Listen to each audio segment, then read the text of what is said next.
deuxième volet sur l'école de la grâce. Et je vous dis tout de suite, on n'est pas fini. Ça va prendre un petit bout, on va être là-dedans.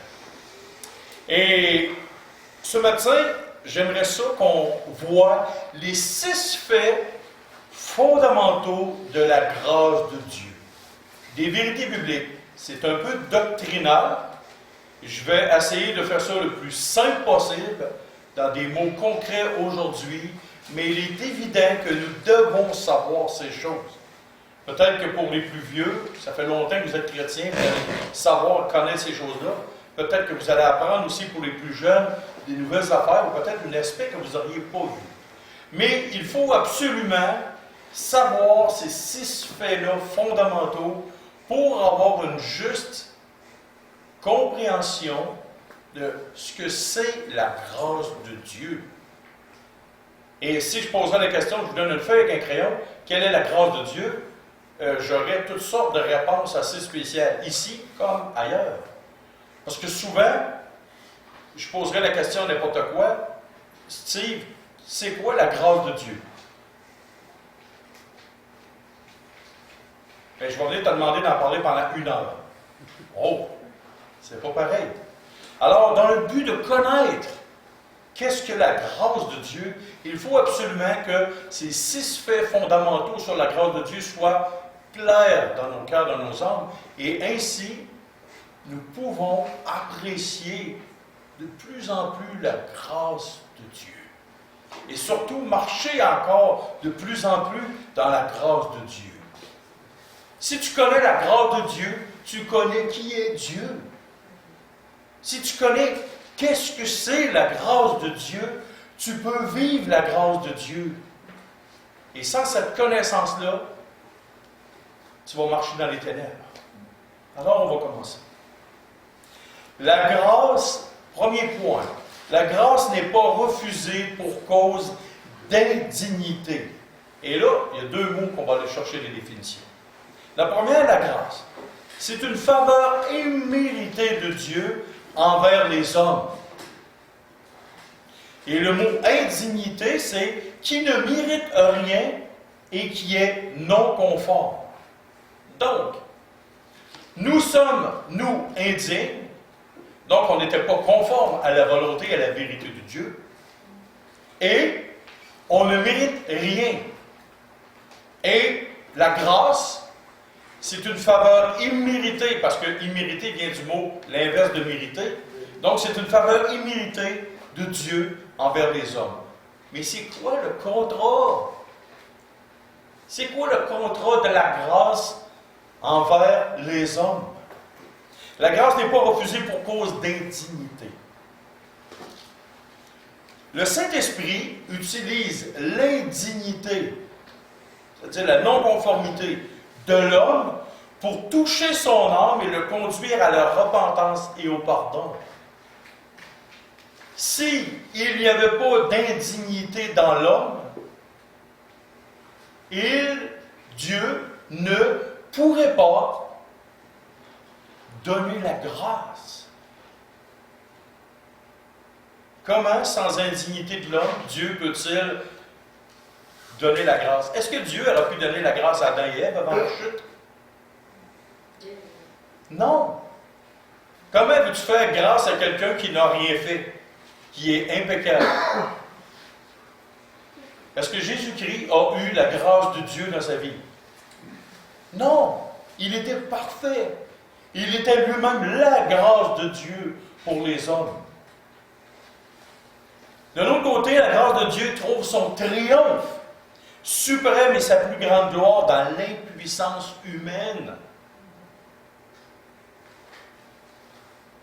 Le triomphe et la puissance de la grâce est de plus en plus mis sur un piédestal et en honneur quand l'homme se rend de plus en plus compte qu'il est indigne, qu'il n'est pas digne de la grâce de Dieu. Souvenez-vous du cantique qu'un jour un homme a écrit il y a plusieurs, même centaines d'années. Aux grâces infinies. Savez-vous qui c'était cet homme-là? C'était un trafiquant d'esclaves. un gars qui a fait des crimes, des massacres. Et lui, il a composé grâce infinie. J'étais perdu, mais maintenant tu m'as retrouvé. Et cet homme-là a proclamé la grâce de Dieu. Donc, si lui ne s'était pas senti indigne, comment la grâce aurait pu triompher et aurait pu avoir une grande gloire? Plus l'homme se sent indigne, plus la grâce a un triomphe et elle est glorieuse. La grâce de Dieu n'est plus la grâce si Dieu est obligé de la retirer à cause de la faiblesse humaine et du péché de l'homme. La grâce de Dieu n'est plus la grâce de Dieu si Dieu est obligé de la retirer à cause de la faiblesse de l'homme. Qu'est-ce que ça veut dire? Dieu laisse sa grâce à l'homme à cause qu'il est faible, à cause qu'il est misérable. Souvent, on entend dire des gens, ça ne vaut pas la peine que j'investisse du temps dans lui. Ça ne vaut pas la peine que je prenne mon énergie, mon temps, mon effort dans ce genre de personne-là. Mais la grâce de Dieu, elle est là en permanence pour tout le monde. Chrétien comme non-chrétien, jusqu'à la fin de sa vie. Elle est là. Elle est permanente. Elle est grande ouverte. Et ce n'est pas à cause qu'un être humain est indigne que la grâce n'est pas disponible pour lui. Elle est là, la grâce. La grâce ne peut pas s'opérer dans la présence du mérite humain, même le plus petit.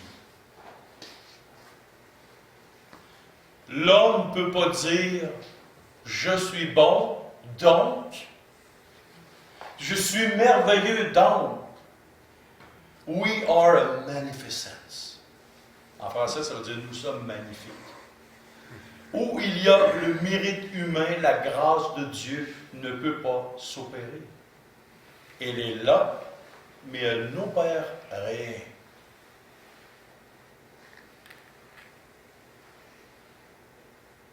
Elle est là, mais elle n'opère rien. Sans la mort et la résurrection de Jésus-Christ, son sang versé, jamais la grâce de Dieu n'aurait pu être donnée aux hommes sur terre.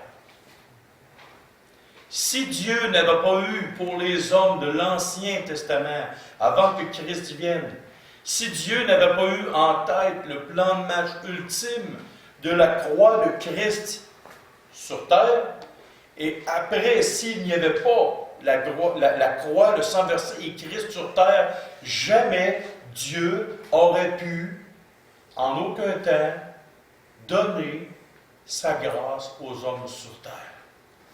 Parce que la condition pourquoi la grâce de Dieu est sur terre, c'est Christ.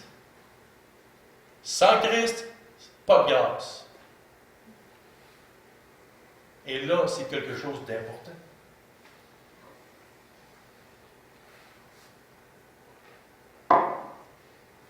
Romains 3, 22, 26. Justice de Dieu par la foi en Jésus-Christ pour tous ceux qui croient. Il n'y a point de distinction, car tous ont péché, sont privés de la gloire de Dieu, et sont gratuitement justifiés par sa grâce, par le moyen de la rédemption qui est en Jésus-Christ.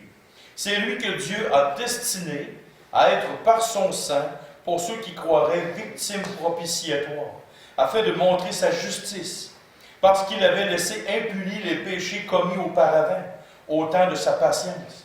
Il montre ainsi sa justice dans le temps présent, de manière à être juste, tout en justifiant celui qui a la foi en Jésus-Christ.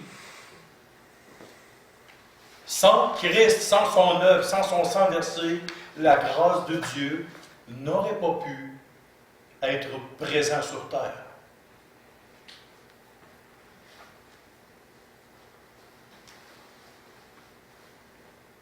Deuxième point. La grâce ne peut pas être diminuée à cause de l'indignité. La grâce ne peut pas être diminuée à cause de l'indignité. Peu importe la gravité des offenses commises par les hommes sur terre, la grâce sera toujours ouverte et pleinement donnée à celui ou celle qui s'approche du trône de la grâce avec un cœur repentant et implorant la miséricorde de Dieu. C'est pas à cause que l'homme est indigne que la grâce est diminuée. C'est pas à cause que l'homme est super indigne que la grâce est diminuée. Ce qui est le contraire de nous. Gilbert, si je tuerais ton petit enfant, aurais-tu la même grâce que si je ferais juste graffiller ton auto? L'offense de l'homme ne diminuera jamais la grâce de Dieu, au contraire de nous. Et c'est extraordinaire. Et j'aime à poser la question, si Adolf Hitler se serait repenti après avoir tué 35 millions de personnes et faire un bouleversement mondial, est-ce que Dieu lui aurait été favorable et il l'aurait gracié? Oui. Et ça, la grâce de Dieu, ça dépasse notre entendement. Est-ce que nous sommes mieux qu'Adolf Hitler? Si on compare nous et Adolphe, mais si je compare Adolphe à Jésus-Christ et moi à Jésus-Christ, la grâce de Dieu ne peut pas être diminuée à cause de l'indignité, à cause du mal que les hommes font. La grâce, elle est pleine, totale, entière, à tout être humain, peu importe le mal qu'ils ont fait. Il n'y a pas devant Dieu de petits ou de grands péchés. Il y a des gens qui ont appris ça ici. Péché véniel, péché mortel. Purgatoire un petit peu, 2-3 semaines, c'est correct pour celle-là, mais celle-là, ça va te prendre un an et demi en purgatoire. Quelle folie! Il n'y a pas devant Dieu de petits ou de grands péchés. Il y a seulement que l'odeur répugnante et la vision d'horreur du mal devant Dieu et qui mérite l'absolue condamnation du pécheur. Avez-vous compris ce que j'ai dit? Il n'y a pas de petit ou de grand mal de Dieu devant Dieu. Il y a seulement que l'odeur répugnante du mal et cette vision d'horreur. C'est le péché qui affecte notre conscience par rapport au mal. Dieu qui est 3 fois saint voit ça comme on entend que les prières des saints sont une agréable odeur auprès de Dieu. Mais une odeur désagréable, c'est le mal. Et la vision d'horreur, c'est le mal. Faites le mal, ça montre comme quelque chose de répugnant aux yeux de Dieu. Et vous pouvez voir dans Romains chapitre 5, verset 12 à 21, ce que je dis. Les disciples ont demandé au Seigneur Jésus de leur augmenter la foi.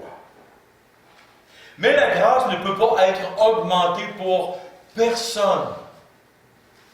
Savez-vous? Que la grâce ne peut pas être augmentée pour personne. Et pourquoi?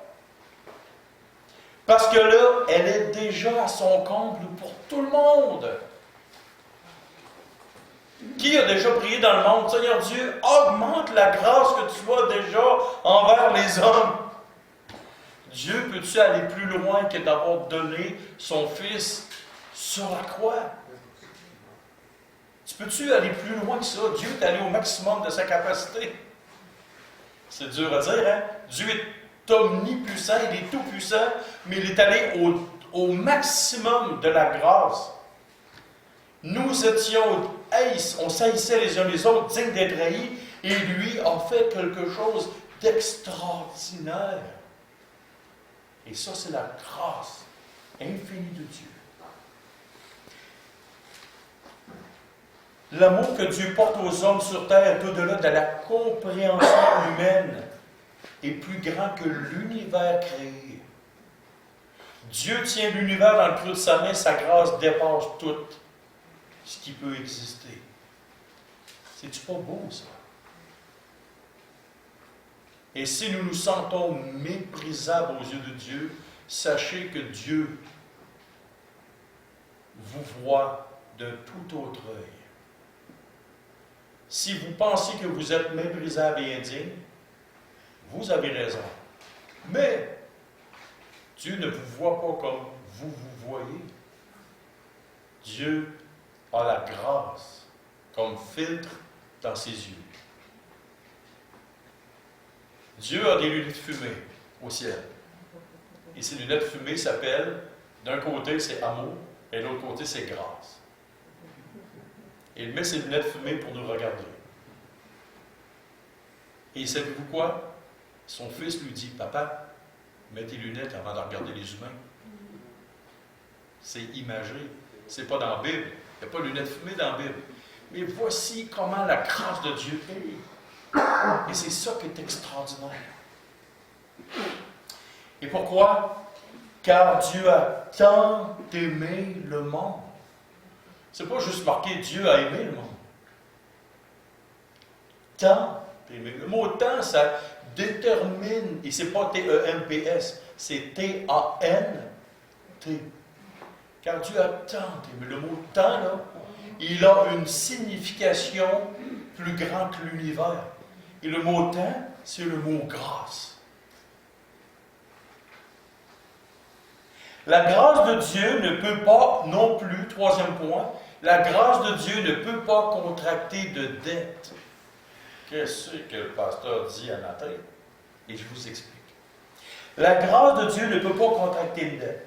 Les actions, les offrandes d'argent, le service chrétien, les ministères, la sanctification extrême et toute œuvre effectuée pour Dieu ne peuvent payer ou rembourser d'aucune façon la grâce que Dieu a eue envers nous. La grâce ne contracte pas de dette avec vous ni avec personne. Ceci reviendrait à dire que le Fils de Dieu, son œuvre et son sang versé à la croix auraient un prix calculable aux yeux de Dieu. Ah Seigneur, regarde ce que je fais pour toi. Hey, typique. Tu ne peux pas rien faire pour rembourser la grâce. C'est au-delà de tes espérances de même penser à avoir un prix que tu pourrais mettre sur la grâce.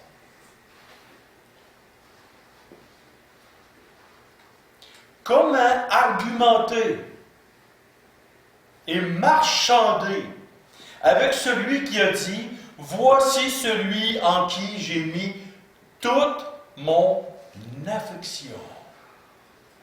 Comment peut-on mettre un prix sur Christ quand celui qui est le Dieu et Père de toutes choses a dit « Voici celui en qui j'ai mis toute mon affection ».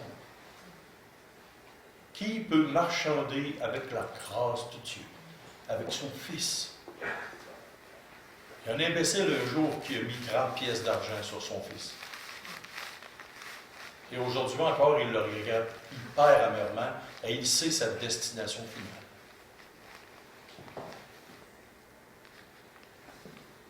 Le prix de la vie du Fils de Dieu, est-ce que ça peut être marchandé? Est-ce que Dieu contracte une dette avec nous?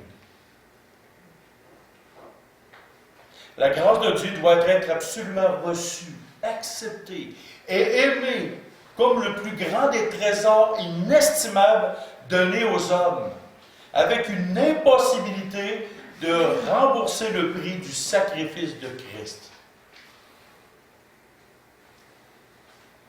De plus, les bienfaits quotidiens donnés par Dieu aux hommes sur terre ne peuvent pas recevoir de compensation. Mais ils doivent être reçus avec un cœur rempli d'une profonde reconnaissance.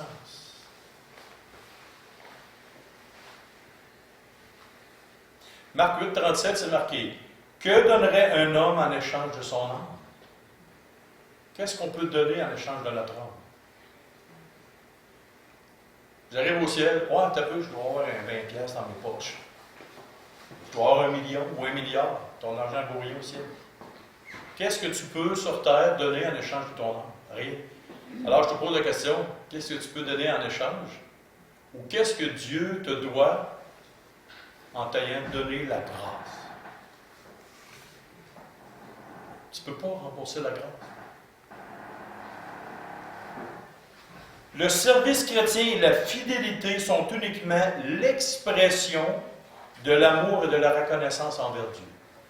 Tout ce que vous faites sur terre pour Dieu doit être seulement l'expression de l'amour que vous avez pour lui et de la reconnaissance que vous avez pour lui. La grâce ne peut pas contracter de dette et vous ne pouvez pas dire à Dieu non plus, « Hey, regarde ce que j'ai fait pour toi et pour ton œuvre. »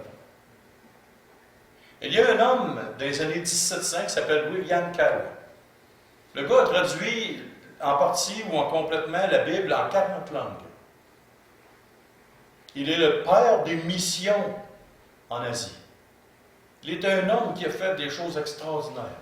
Et il a écrit un jour à son fils qu'il se sentait indigne de la grâce de Dieu. Qu'il se sentait un homme qui ne méritait rien de Dieu. Voyez-vous? Il avait fait tant de choses, beaucoup plus que bien des hommes sur terre n'auraient jamais fait. Mais il se sentait encore indigne de la grâce de Dieu.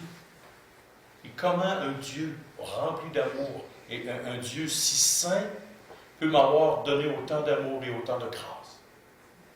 C'était ce que William Carey disait. La grâce ne peut pas contracter de dette. On ne doit rien à Dieu. On ne peut pas rien donner pour acheter ce que Dieu nous a donné comme grâce. Il est impossible.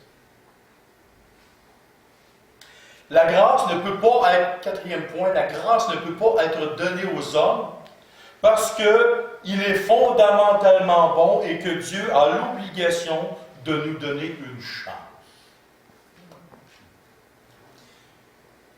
L'homme fondamentalement bon et Dieu a l'obligation morale de donner une chance. Pensez-vous sérieusement que Dieu est soumis aux mêmes restrictions que le service canadien des prisons?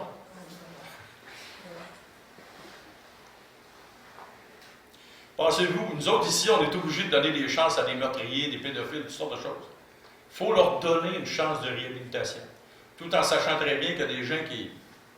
C'est bien spécial, mais jamais ils vont se réhabiliter.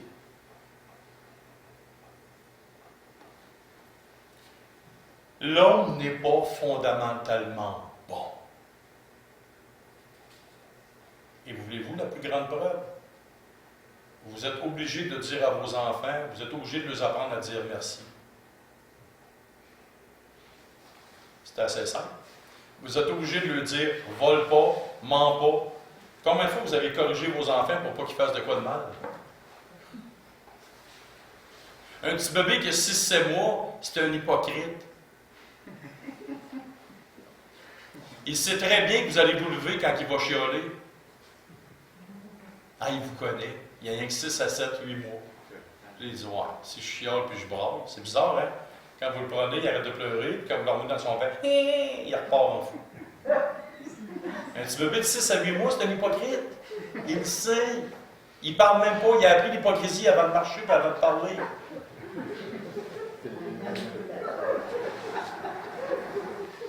Et si vous voyez, vous savez très bien que c'est vrai. L'homme n'est pas fondamentalement bon. Si l'homme était fondamentalement bon, il n'y aura pas de police, pas de prison, et 95% des problèmes sur Terre seraient réglés. Il n'y aurait pas de service d'entraide. Tout le monde s'entraiderait. Voyez-vous?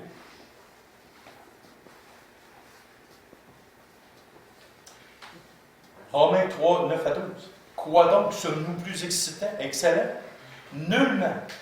Car nous avons déjà prouvé que tous, juifs et grecs, sont sous l'empire du péché. Selon qu'il est écrit, il n'y a pas de juste, pas même un seul, nul n'est intelligent, nul ne cherche Dieu, tous sont égarés, tous sont pervertis, et il n'en est aucun qui fasse le bien, pas même un seul. C'est assez clair, ça c'est le constat de Dieu.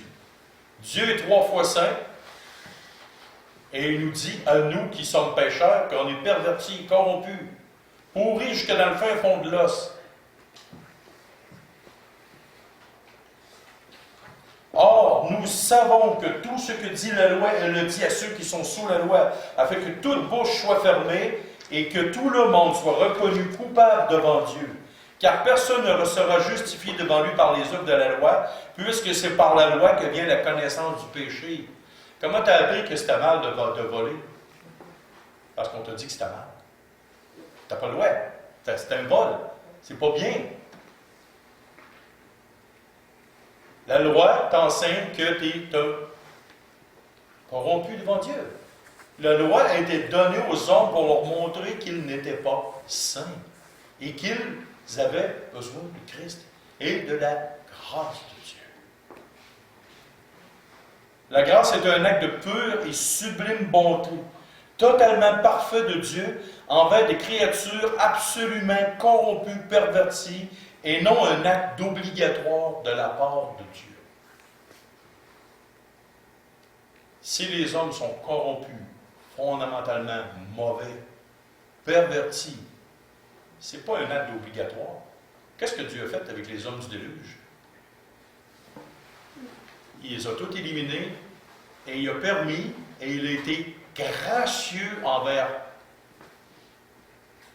8 personnes. 8 personnes sur des millions. Voyez-vous? Dieu n'est pas obligé. D'un coup, ça devient la pluie, c'est fini, les écluses des cieux sont ouverts, la terre s'est fendue, l'eau a parti, et c'était fini. Un autre fait, un 5e point.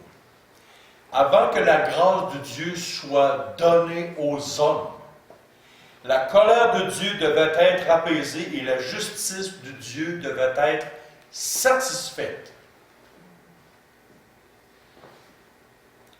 Et là, il y a des gens qui me disent « Ouais, mais ça, c'est dans l'ancien temps.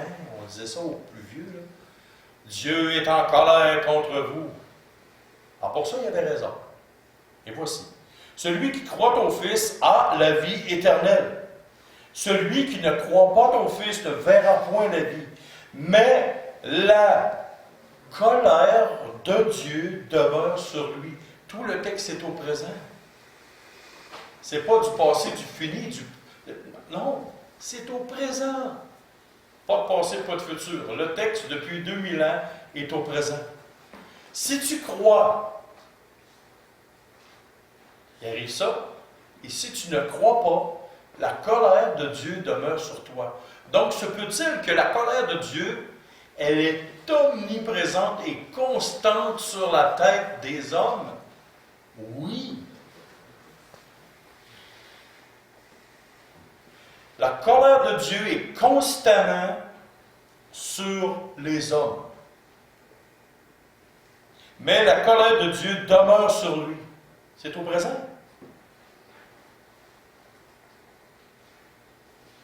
Romains 3, 5 et 6. Mais si notre injustice établit la justice de Dieu, que dirons-nous? Dieu est-il injuste quand il déchaîne sa colère? Je parle à la manière des hommes. Loin de là. Autrement, comment Dieu jugerait-il le monde? Dieu n'est pas injuste quand il décharge sa colère sur les hommes. Dieu n'est pas injuste. Il est 3 fois saint, il est parfait, irréprochable, et c'est justice pour nous que Dieu nous fasse périr. Mais, et là le mot « mais », il est important. Dieu n'est pas simplement amour. C'est pas un papa gâteau en disant que ce que les hommes font, c'est pas si grave que ça. Ah, ils vont avoir du temps pour se reprendre. Non. C'est de méconnaître Dieu que de penser que Dieu est mou. Dieu est juste. Le monde dit, ouais, Dieu est juste et bon. Ouais, mais Dieu est bon, il est amour. Ah, mais parle-moi avant de la justice de Dieu. La colère de Dieu est sur tous les hommes, présentement.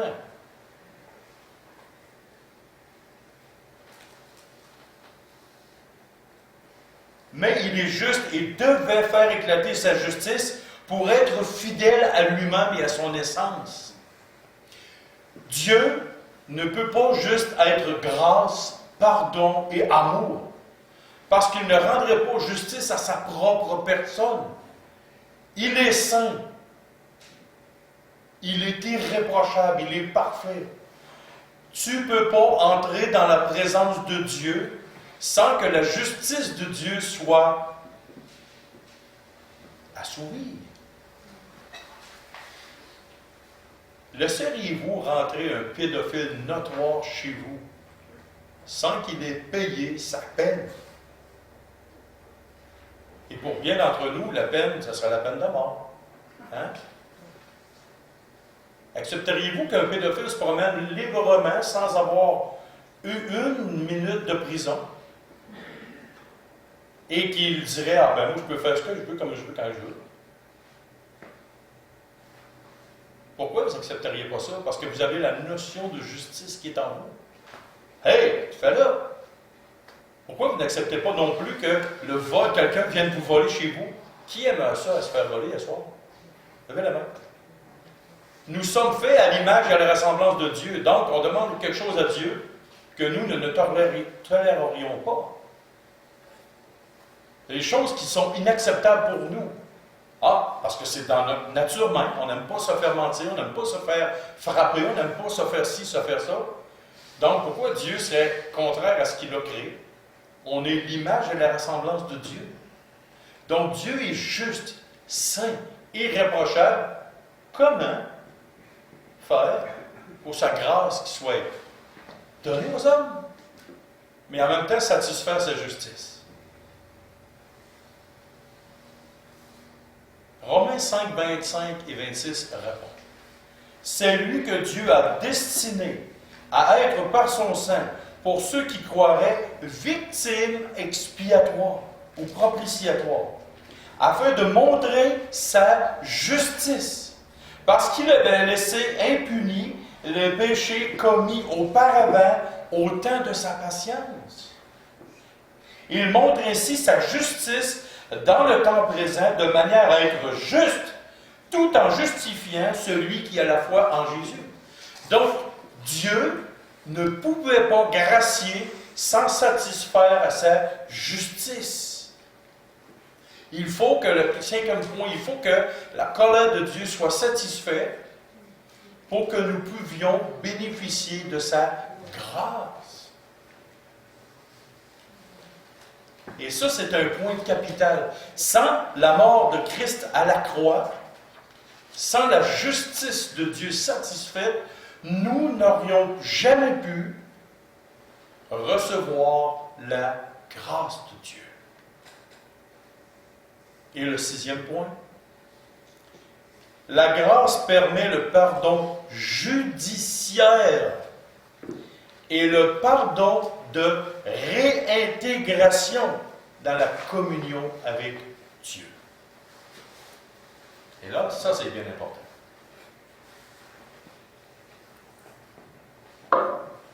Retenez bien la phrase, les deux petites phrases que je vais dire. Pardonner une fois pour être rendu juste et avoir accès dans la présence de Dieu. Pardonner constamment pour bénéficier de la communion avec Dieu. Wow! Regardez dans les deux versets qui suivent. Mes petits enfants, là il s'adresse à des chrétiens, des enfants nés nouveaux. Je vous ai écrit ces choses afin que vous ne péchiez point. Et si quelqu'un a péché, nous avons un avocat auprès du Père, Jésus-Christ le juste. Qu'est-ce que ça fait, un avocat? Ça défend. Ça part, ça plaît dans ta faveur. Ça représente. Ça représente. Et verset 2, il est lui-même une victime expiatoire pour nos péchés, et non seulement pour les nôtres, mais aussi pour ceux du monde entier. Pourquoi dans le même deux groupes de versets, il parle d'une victime expiatoire pour les péchés du monde entier, pour nous, pour le monde entier, mais en même temps, il nous parle d'un avocat. Moi, mais je ne comprends pas. Si tu m'as pardonné une fois, pourquoi tu m'as remis un avocat à côté de moi? Si tu m'as pardonné une fois, écoute, tu m'as pardonné, écoute, j'ai pas besoin d'avocat. Ah! Elle est là, la chose. Nous avons été pardonnés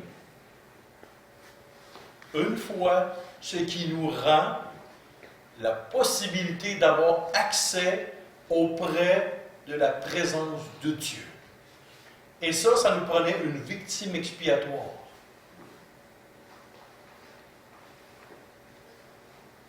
Ruben, je vais te poser une question. Es-tu venu au monde une fois?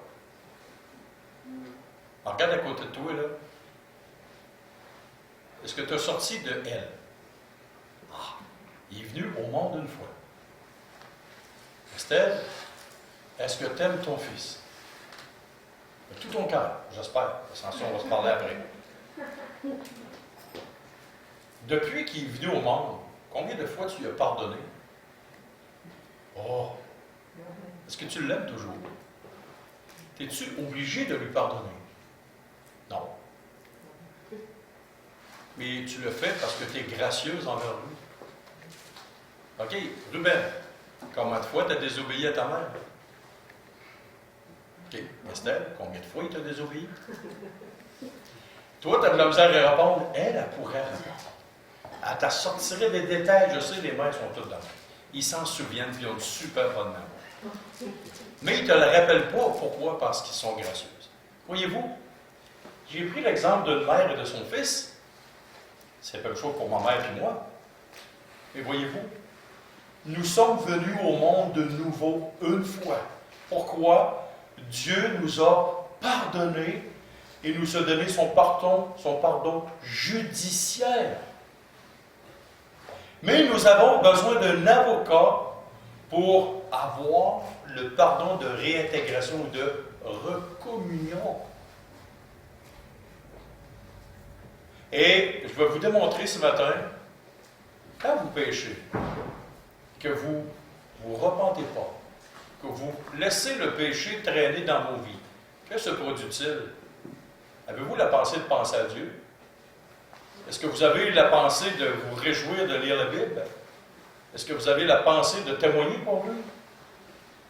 Tant ce longtemps que vous gardez un péché dans le silence, de toute façon, il crie au ciel pour vous, il n'y a pas besoin de crier aussi. Votre péché que vous gardez dans le silence, il crie pour vous au ciel.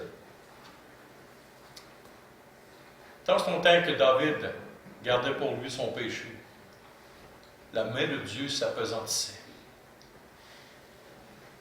Mais elle ne s'appesantisse pas trop fort parce que Dieu est gracieux. Et quand vous demandez pardon, vous redevenez en communion avec le Père. Et là, c'est la grâce de Dieu qui rentre en ligne de compte. La grâce vous fait grâce pour rentrer une fois pour toutes dans la présence de Dieu. Et la grâce de Dieu vous permet d'être toujours réintégré dans la communion avec Dieu. Et c'est pour ça que dans le même contexte, dans le même texte, nous avons victime expiatoire et un avocat. Parce que Dieu pardonne une fois pour nous donner sa justice, nous revêtir de la justice de Christ. Mais quand on est revêtu d'un vêtement et qu'on se promène, on le salit. Voyez-vous l'image? Tu as la tunique de Dieu, tu as revêtu la justice de Dieu, mais en te promenant dans le monde, tu la salis. Par ta faute ou par d'autres choses. Et là, qu'est-ce qui se produit? Il faut que tu l'envoies au lavage du Saint-Esprit. Savez-vous qu'au ciel, il y a une laveuse qui s'appelle le Saint-Esprit? Et ça vous remet des vêtements blancs éclatants. C'est une image encore, mais pour démontrer la grâce de Dieu. Tu as la tunique, elle est à toi, il faut que de temps en temps et régulièrement, tu la mettes au lavage du Saint-Esprit. Le Saint-Esprit te met du détergent dans ton lavage et il te met aussi de l'assouplisseur. Ouais? Il te le détergent, il te le met l'assouplisseur. Et il te le repasse. Pourquoi? Pour que tu sois propre pour rentrer dans la prière de Dieu. Le Saint-Esprit transforme nos prières, que la parole de Dieu dit, pour que ça arrive comme au ciel. On ne sait pas comment s'adresser à Dieu. Le Saint-Esprit est là. En terminant, la grâce et l'amour de Dieu illimité et sans restriction pour les perdus, agissant en plein accord avec l'exigence stricte et immuable de sa propre justice, par la mort expiatoire de Christ. La grâce, c'est plus que l'amour. C'est l'amour absolument libre et gratuit, rendu triomphalement victorieux sur le juste jugement contre le pécheur.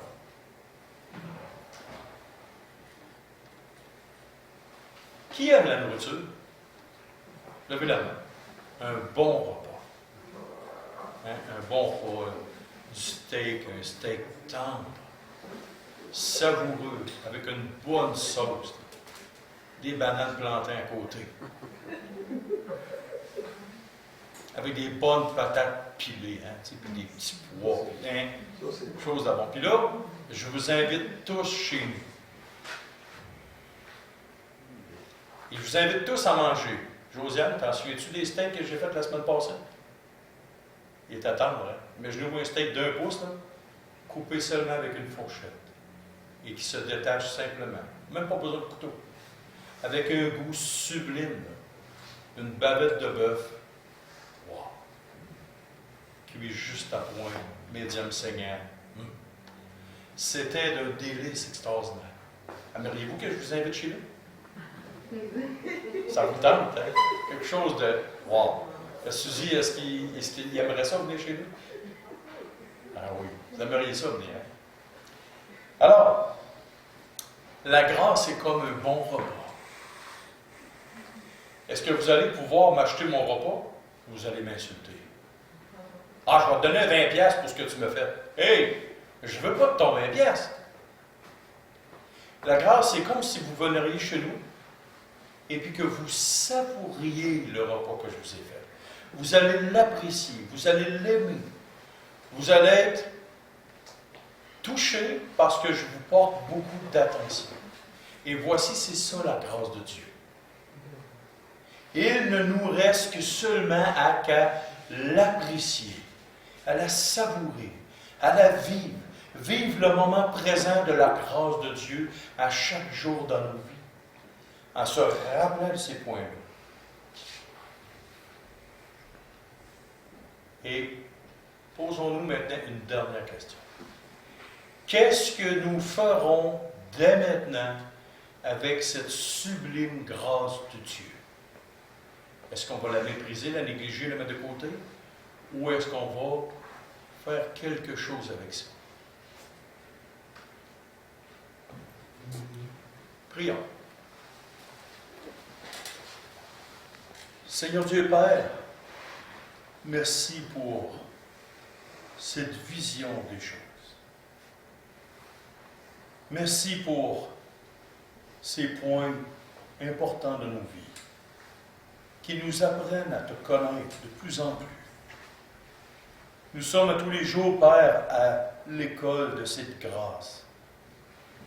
Nous voulons apprendre de toi, Père. On veut te remercier ce matin particulièrement pour ces points. Fais-nous savourer cette grâce. Fais-nous la vivre. Fais qu'on puisse la partager aussi. Fais qu'on puisse la vivre de plus en plus afin de pouvoir démontrer aux hommes comment ta grâce est sublime, comment qu'elle est savoureuse, comment qu'elle est extraordinaire. Et de donner aux autres hommes le désir et le goût de goûter et de savourer à eux, à leur tour, cette grâce magnifique qui vient de toi. Touche nos cœurs, touche nos âmes, Seigneur. Et c'est au nom de ton Fils Jésus que nous prions. Amen. Amen.